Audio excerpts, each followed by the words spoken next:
What's up mga ka-treasure? Quick recap tayo nung sinalihan nating tournament nung May 3 sa Hobby kay Kan. As always, maaga pa rin tayo. Ang event ay starting ng 3 PM. Nandito na tayo around 12 pa lang. Excited yarn. Pero may mga naglalaro na ng ibang format. So may tournament prior yung commander party na sinalihan natin. And eto sila. So mamaya pa tayong mga 3 PM mag-start.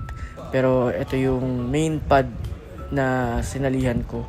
So bago mag-start yung event, nakipaglaro muna tayo sa other players, test drive or just casual fun.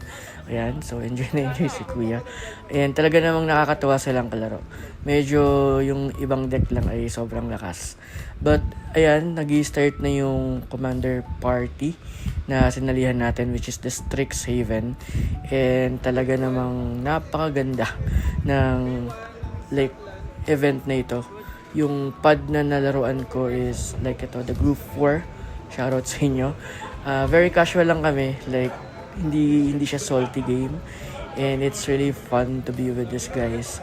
So, yung nilaruan ko rin may free pack. And sadly, yun lang yung napanalunan natin. Olats tayo sa raffle. Olats tayo sa mismong table. Since naging, threat talaga tayo.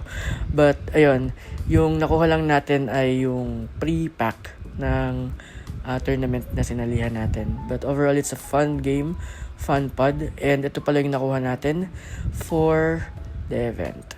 Ayan. So, talo tayo sa pod, pero panalo tayo sa pool. Let's go!